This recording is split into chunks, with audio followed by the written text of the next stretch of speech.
রাম কালী দুর্গার পর এবার কৃষ্ণ।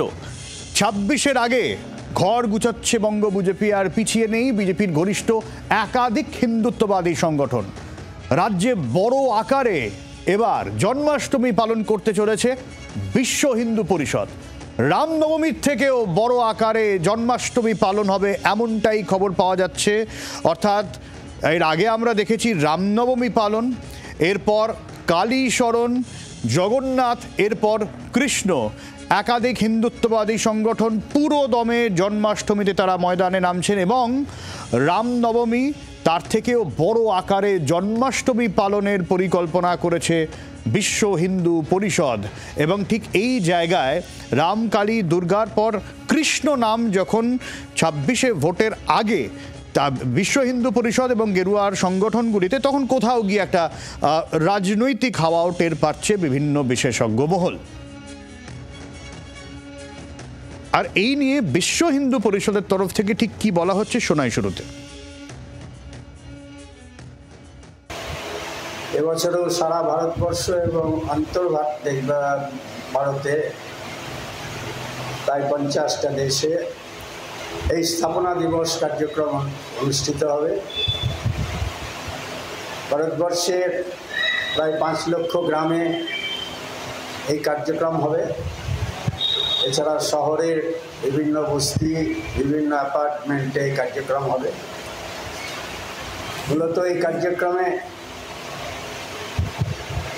ভগবান কৃষ্ণকে সামনে রেখে ভারতবর্ষের হিন্দু সমাজ তাদের আগামী দিনের দিশা নির্ধারিত করবে।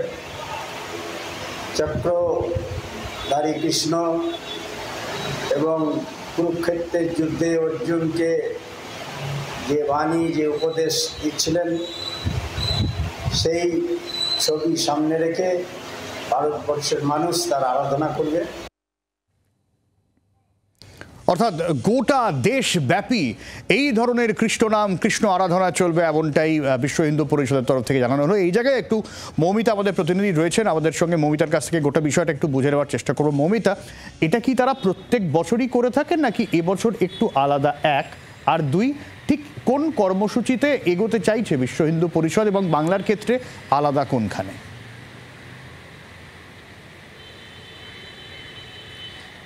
দেখো, এবার পরিস্থিতি যে একেবারেই আলাদা সেটা কিন্তু বলার অপেক্ষা রাখছে না। কারণ প্রতি বছর জন্মাষ্টমী উৎসব হলেও, জন্মাষ্টমী পালন করা হলেও শ্রীকৃষ্ণের যে ব্যাখ্যা এবার বিশ্ব হিন্দু পরিষদ কিছুক্ষণ আগেই তুমি শোনালে যে ব্যাখ্যা দিচ্ছে বিশ্ব হিন্দু পরিষদের তরফ থেকে, যে ব্যাখ্যা দেওয়া হচ্ছে, চক্রধারী কৃষ্ণ, সুদর্শনধারী কৃষ্ণ এবং কুরুক্ষেত্রের যুদ্ধের যিনি সঞ্চালনা করেছিলেন, যিনি সমস্তটা করেছিলেন, সেই কৃষ্ণকে নিয়ে এবার বড় সড়ো কর্মসূচি।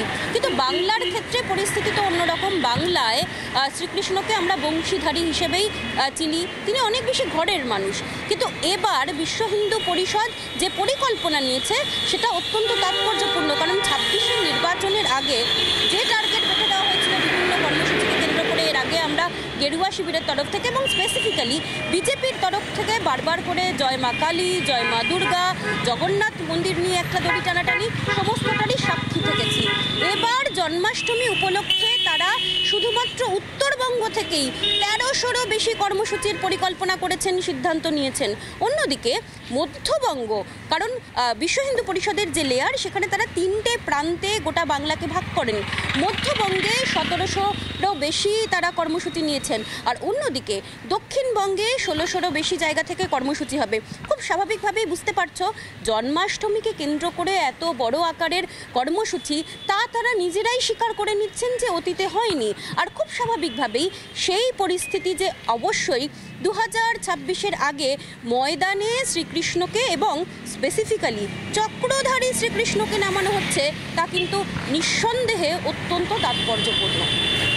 অনেক ধন্যবাদ মৌমিতা। আর এই নিয়ে বিজেপির কি প্রতিক্রিয়া আমরা শুনবো, দেবজিৎ সরকার কি বলছেন এই নিয়ে, শুনুন। বিশ্ব হিন্দু পরিষদের প্রাক্তন কার্যকর্তা হিসেবে আমি কিছুদিন বিশ্ব হিন্দু পরিষদের একটি আয়ামে কাজ করেছি। জন্মাষ্টমী আমাদের বরাবরই বড় কার্যক্রম এবং মথুরা এবং বারাণসী, কাশী, এই দুটোতে যে দুটো জায়গায় যে বিদেশি আক্রমণ হয়েছিল এবং আমাদের যে সাংস্কৃতিক মানবিন্দু হিসেবে প্রতিষ্ঠিত মানবিন্দু হিসেবে এগুলোকে ভেঙে ফেলা হয়েছিল শুধু সাংস্কৃতিক বোধকে আঘাত করার জন্য, ধর্মীয় কারণ শুধুমাত্র ছিল না। তো সেখান থেকে এই যে আবার নতুন করে ফিরে আসা, তার জন্য এটা বিশ্ব হিন্দু পরিষদের কার্যক্রম। ভারতীয় জনতা পার্টি রাজনৈতিক দল হিসেবে এই ধরনের কোনো কার্যক্রমের সঙ্গে তো সরাসরি নেই। মানুষ যেখানে আছে আমরা সেখানে আছি। একটু রাজনৈতিক প্রতিক্রিয়া আরও নেব। তৃণমূল কংগ্রেসের তরফ থেকে কি বক্তব্য সেটা শোনার চেষ্টা করবো। অরূপ চক্রবর্তী রয়েছেন আমাদের সঙ্গে। অরূপবাবু, যেরকম বিজেপি একটু রাজনৈতিকগতভাবে দূরত্ব বহাল রেখে বলছে এটা বিশ্ব হিন্দু পরিষদের একেবারে ধর্মীয় ভাবনা চিন্তা, আপনার কি মনে হয় এতে কোনো রাজনৈতিক হাওয়া থাকলেও থাকতে পারে? দেখুন, বিশ্ব হিন্দু পরিষদের মুখপাত্র তারা বলতে পারবে তারা কেন করেছে। তবে এইটুকু বোঝা যাচ্ছে যে ঠেলার নাম বাবাজি, ঠেলায় পড়েছে, বেড়াল গাছে উঠেছে। যারা দুদিন আগে পর্যন্ত জয় শ্রীরাম, ভারত কা বাচ্চা বাচ্চা জয় জয় শ্রীরাম বলে গা ছাড়া অন্য কোনো শব্দ উচ্চারণ করতো না, সে বিজেপিকেও এখন জয় মা কালী, জয় মা দুর্গা দেশের প্রধানমন্ত্রীকে বলতে হচ্ছে। বিশ্ব হিন্দু পরিষদেও এখন জন্মাষ্টমী পালনের জন্য আসতে হচ্ছে। সে জন্মাষ্টমী পালন করুন, ইতু পুজো পালন করুন, এখানে বাবা দক্ষিণ রায়ের পুজো করুন, এখানে লক্ষ্মী পুজো করুন, সরস্বতী পুজো করুন। বাংলা এবং বাঙালির গায়ে যদি আক্রমণ আনার চেষ্টা করা হয় তাহলে বাঙালি কিন্তু বুঝিয়ে দেবে বাঙালি কি জিনিস। বাঙালি ব্রিটিশকে তাড়িয়েছে, বাঙালি দেশের স্বাধীনতা আন্দোলনে সবচেয়ে বেশি অবদান রেখেছে। এই বাঙালি বিজেপিকে কি করে তাড়াতে হয় খুব ভালো মতো জানে। 21-এ দেখিয়েছে, 24-এ দেখিয়েছে, শিক্ষা হয়নি, 26-এ বঙ্গোপসাগরে বিসর্জন দেবে। আজকে নতুন নাটক করতে চাইছে, নাটক করতেই পারেন। উনি জন্মাষ্টমী পালন করতে পারেন, যা খুশি পালন করতে পারেন। তবে এইটুকু বোঝা যাচ্ছে শুধু রাম নামে ওদের আর চিড়ে ভিজছে না। ভগবান রামকে নিয়ে যে রাজনীতি করেছে গোটা দেশের মানুষের কাছে এটা পরিষ্কার। সেই জন্য ভগবান রামই ওদের উচিত শিক্ষা দিয়ে অযোধ্যাতে ওদের হারিয়ে দিয়েছে, আর এবার গোটা পশ্চিমবঙ্গে ওদের হারার জন্য প্রস্তুত। আচ্ছা, অনেক ধন্যবাদ। অরূপ চক্রবর্তী ছিলেন আমাদের সঙ্গে। রাম নামে চিড়ে ভিজছে না, সেই কারণে এখন কৃষ্ণ স্মরণে বিজেপি, এমনটাই তৃণমূলের দাবি। আর সিপিএম কি বলছেন শতরূপ ঘোষ শুনবো। দেখুন, এই জয় মা কালী, জয় দুর্গা করেও বিজেপি হেরেছে পশ্চিমবাংলায়, জয় শ্রীকৃষ্ণ করেও হারবে। কোনো ভগবান বিজেপিকে পার করতে পারেনি পশ্চিমবাংলাতে। শ্রীকৃষ্ণও চাইবেন বিজেপি হেরে যাক। বাংলার মানুষের কোনো ধর্ম পালন করার জন্য কোনোদিন বিশ্ব হিন্দু পরিষদকে লাগেনি, কি জামাতে ইসলামীকে লাগেনি কোনোদিন। এটাকে বহু চেষ্টা আমরা আরএসএস বা আরএসএসের এই সমস্ত শ্যাডো অর্গানাইজেশনের পক্ষ থেকে আমরা দেখেছি।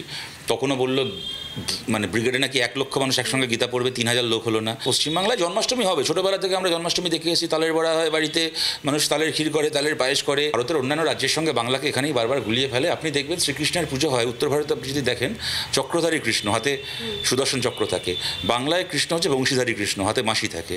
কেমন? সুতরাং আমরা বীর রসে নয়, আমরা মাধুর্য রসে, আমরা প্রেম রসে কৃষ্ণকে পুজো করি। এখানে দাঁড়িয়ে, এই মাটিতে দাঁড়িয়ে যে ভালোবাসার কথা বলবে সেই বাংলায় জিতবে। যারা এই মানে রক্ত ঝরানোর কথা বলবে ধর্মের নামে, তারা বাংলায় স্থান পাবে না।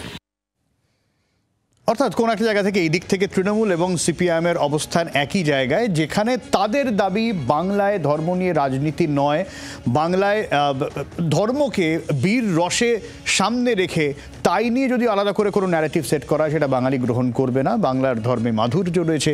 বিজেপি এই জায়গাটা ধরতে না পেরেই রামের পর কালী, দুর্গা, জগন্নাথ বা এই কৃষ্ণ স্মরণে আসছে। যদিও বিজেপির তরফ থেকে দাবি করা হচ্ছে তারা মানুষের সাথে আছে এবং এর সঙ্গে আলাদা করে রাজনীতির কোনো যোগ নেই। হিন্দু ধর্ম বিশ্ব হিন্দু পরিষদ মানে এটা তাদের একান্তই কর্মসূচি এবং এটা প্রত্যেক বছরই হয়ে থাকে। বাংলার আওয়াজ, বাঙালির আবেগ, জি 24 ঘন্টা।